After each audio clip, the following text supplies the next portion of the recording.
The Call of Cthulhu.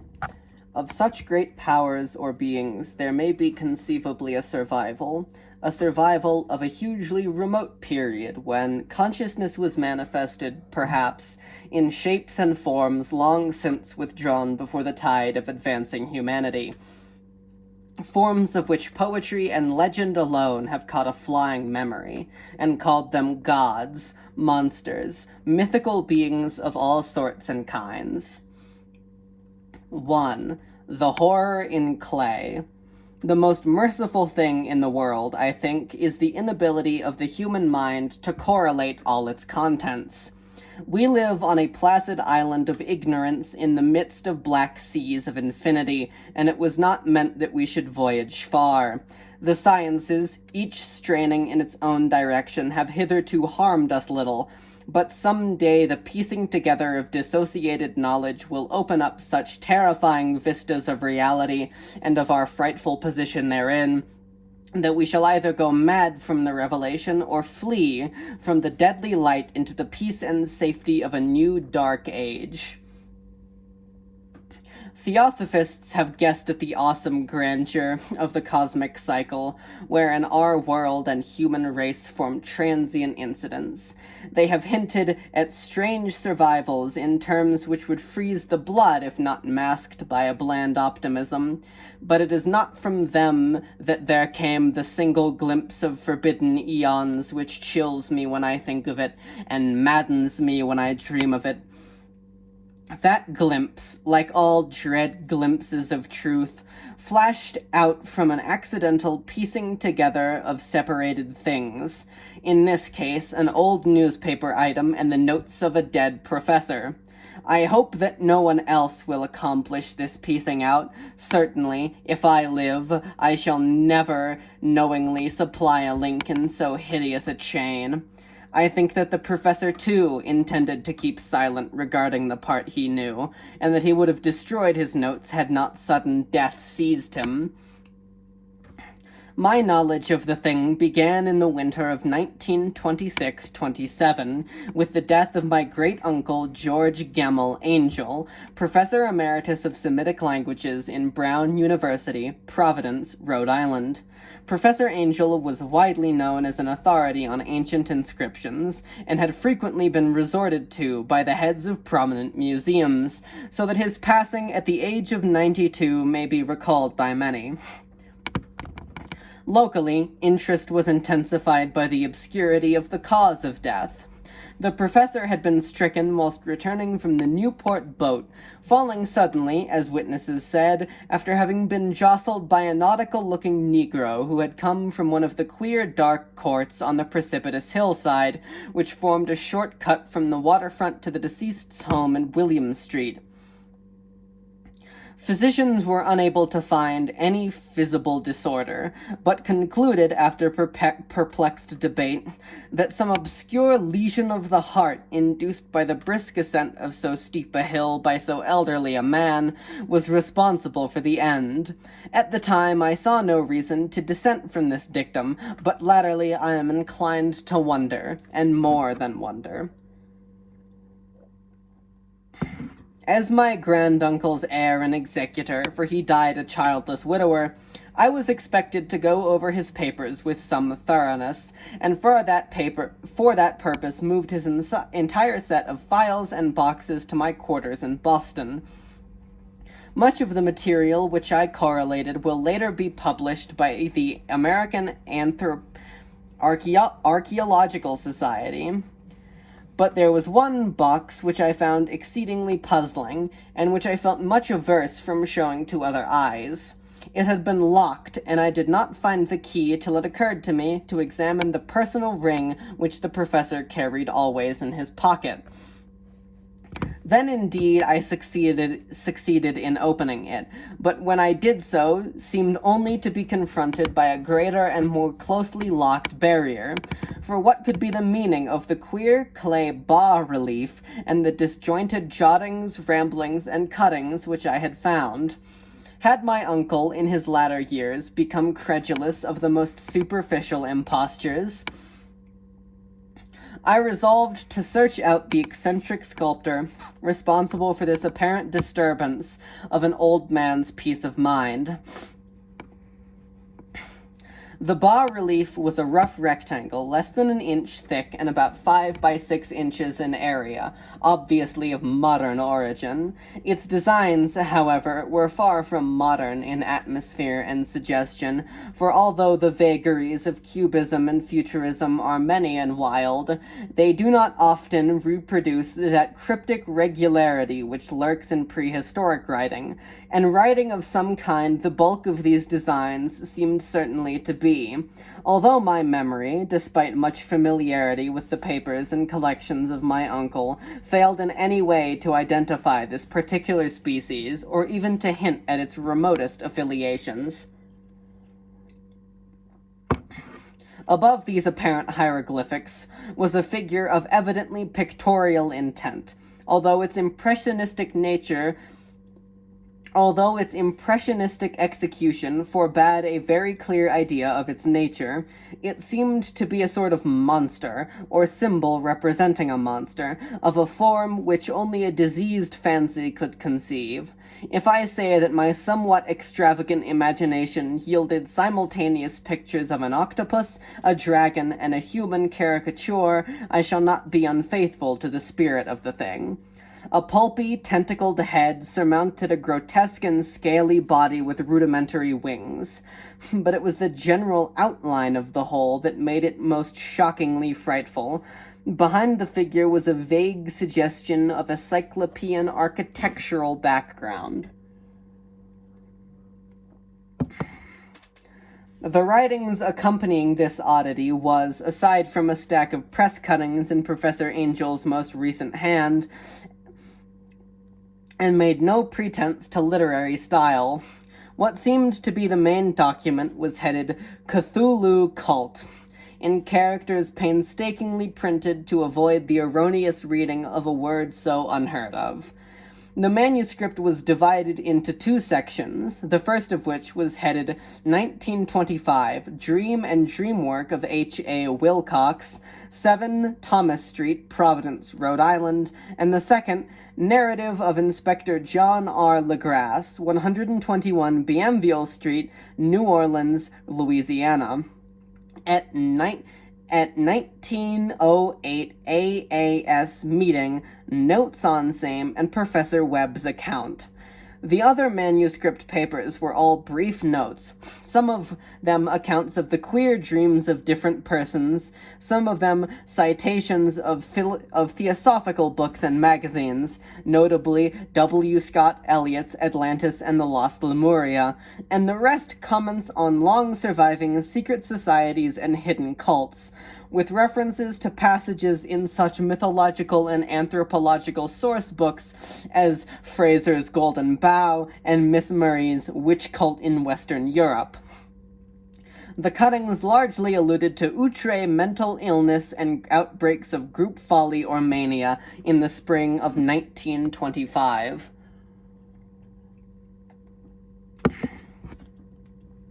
The first half of the principal manuscript told a very peculiar tale. It appears that on March 1st, 1925, a thin, dark young man of neurotic and excited aspect had called upon Professor Angel bearing the singular clay bas-relief, which was then exceedingly damp and fresh. His card bore the name of Henry Anthony Wilcox, and my uncle recognized him as the youngest son of an excellent family slightly known to him, who had latterly been studying sculpture at the Rhode Island School of Design, and living alone in the Fleur-de-Lis building near that institution. Wilcox was a precocious youth of known genius but great eccentricity, and had from childhood excited attention through the strange stories and odd dreams he was in habit of relating. He called himself psychically hypersensitive. but the staid folk of the ancient commercial city dismissed him as merely queer. Never mingling much with his kind, he had dropped gradually from social visibility, and was now known only to a small group of aesthetes from other towns. Even the Providence Art Club, anxious to preserve its conservatism, had found him quite hopeless.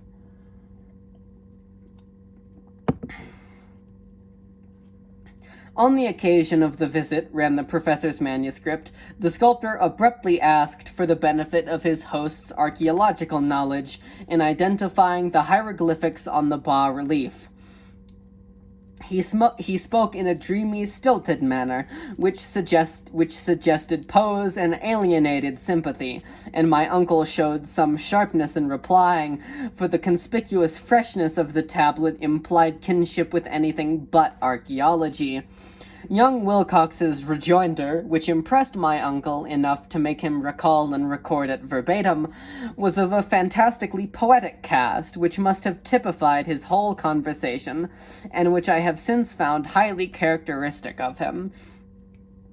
He said, "It is new indeed, for I made it last night in a dream of strange cities. And dreams are older than brooding Tyre, or the contemplative Sphinx, or garden-girdled Babylon."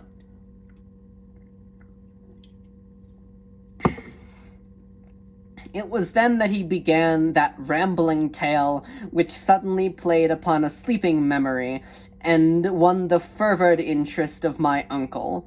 There had been a slight earthquake tremor the night before, the most considerable felt in New England for some years, and Wilcox's imagination had been keenly affected.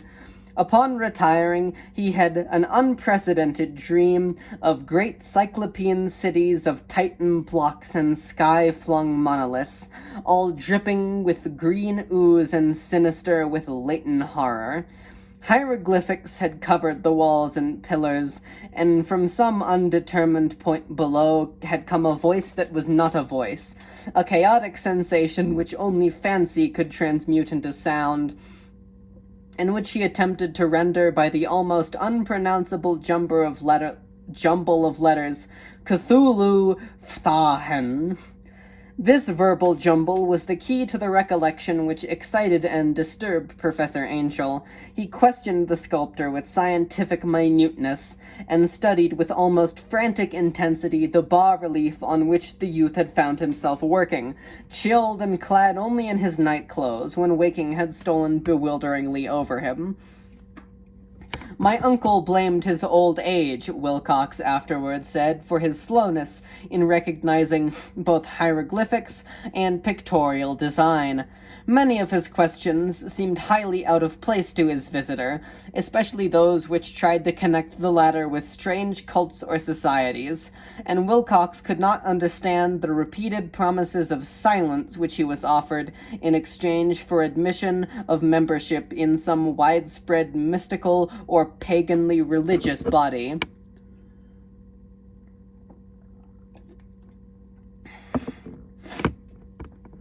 When Professor Angel became convinced that the sculptor was indeed ignorant of any cult or system of cryptic lore, he besieged his visitor with demands of future reports of dreams.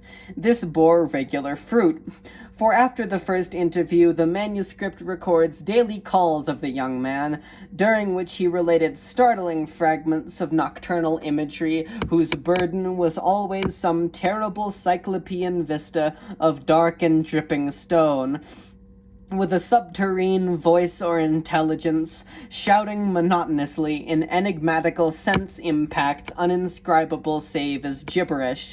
The two sounds most frequently repeated are those rendered by the letters Cthulhu and Rilye. On March 23rd, the manuscript continued. Wilcox failed to appear, and inquiries at his quarters revealed that he had been stricken with an obscure sort of fever and taken to the home of his family in Waterman Street. He had cried out in the night, arousing several other artists in the building, and had manifested since then only alterations of unconsciousness and delirium. My uncle at once telephoned the family, and from that time forward kept close watch of the case, calling often at the Thayer Street office of Dr. Toby, whom he learned to be in charge. The youth's febrile mind, apparently, was dwelling on strange things, and the doctor shuddered now and then as he spoke of them. They included not only a repetition of what he had formerly dreamed, but touched wildly on a gigantic thing, miles high, which walked or lumbered about. He at no time fully described this object, but occasional frantic words, as repeated by Dr. Toby, convinced the professor that it must be identical with that nameless monstrosity he had sought to depict in his dream sculpture. Reference to this object, the doctor added, was invariably a prelude to the young man's subsidence into lethargy. His temperature, oddly enough, was not greatly above normal, but his whole condition was otherwise such as to suggest true fever rather than mental disorder.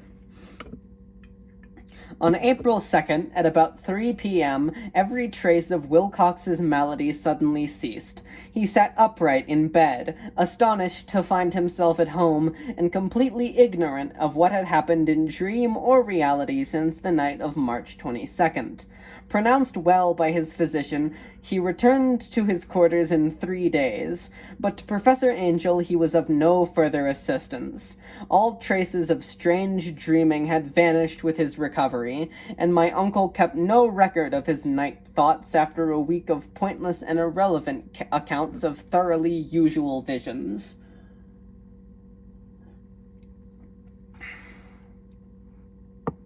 Here the first part of the manuscript ended, but references to certain of the scattered notes gave me much material for thought, so much, in fact, that only the ingrained skepticism then forming my philosophy can account for my continued distrust of the artist. The notes in question were those descriptive of the dreams of various persons covering the same period in which young Wilcox had had his strange visitations. My uncle, it seems, had quickly instituted a prodigiously far-flung body of inquiries amongst nearly all the friends whom he could question without impertinence, asking for nightly reports of their dreams and the dates of any notable visions for some time past. The reception of his request seems to have been varied, but he must, at the very least, have received more responses than any ordinary man could have handled without a secretary. The original correspondence was not preserved, but his notes formed a thorough and really significant digest. Average people in society and business, New England's traditional salt of the earth, gave an almost completely negative result, though scattered cases of uneasy but formless nocturnal impressions appear here and there, always between March 23rd and April 2nd, the period of young Wilcox's delirium. Scientific men were little more affected, though 4 cases of vague description suggest fugitive glimpses of strange landscapes, and in one case there is mentioned a dread of something abnormal. It was from the artists and poets that the pertinent answers came, and I know that panic would have broken loose had they been able to compare notes. As it was, lacking their original letters, I half suspected the compiler of asking leading questions, or having edited their correspondence in corroboration of what he latently resolved to see. This is why I continued to feel that Wilcox, somehow cognizant of the old data that my uncle had possessed, had been imposing on the veteran scientist. The responses from aesthetes told a disturbing tale. From February 28th to April 2nd, a large proportion of them had dreamed very bizarre things, the intensity of the dreams being immeasurably the stronger during the period of the sculptor's delirium. Over a fourth of those who reported anything reported scenes and half-sounds not unlike those which Wilcox had described, and some of the dreamers confessed acute fear of the giant nameless thing visible towards the last. One case, which the note describes with emphasis, was very sad. The subject, a widely known architect with leanings towards theosophy and occultism, went violently insane on the date of young Wilcox's seizure, and expired several months later after incessant screamings to be saved from some escaped denizen of hell.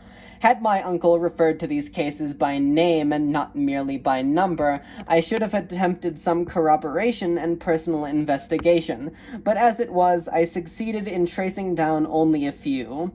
All of these, however, bore out the notes in full. I have often wondered if all the objects of the professor's questioning felt as puzzled as did this fraction. It is well that no explanation shall ever reach them. The press cuttings, as I have intimated, touched on cases of panic, mania, and eccentricity during the given period. Professor Angel must have employed a cutting bureau, for the number of extracts was tremendous and sources scattered throughout the globe. Here was a nocturnal suicide in London, where a lone sleeper had leapt from a window after a shocking cry. Here, likewise, a rambling letter to the editor of a paper in South America, where a fanatic deduces a dire future from visions he has seen. A dispatch from California describes the Theosophist colony as donning white robes en masse for some glorious fulfillment which never arrives, whilst items from India speak guardedly of serious native unrest towards the end of March. Voodoo orgies multiply in Haiti, and African outposts report ominous mutterings. American officers in the Philippines find certain tribes bothersome about this time, and New York policemen are mobbed by hysterical Levantines on the night of March 22nd, 23rd. The west of Ireland, too, is full of wild rumor and legendary, and a fantastic painter named Ardwar Buno hangs a blasphemous dream landscape in the Paris Spring Salon of 1926. And so numerous are the recorded troubles in insane asylums that only a miracle can have stopped the medical fraternity from noting strange parallelisms and drawing mystified conclusions. A weird bunch of cuttings, all told, and I can at this date scarcely envisage the callous rationalism with which I set them aside, but I was then convinced that young Wilcox had known of the older matters mentioned by the professor.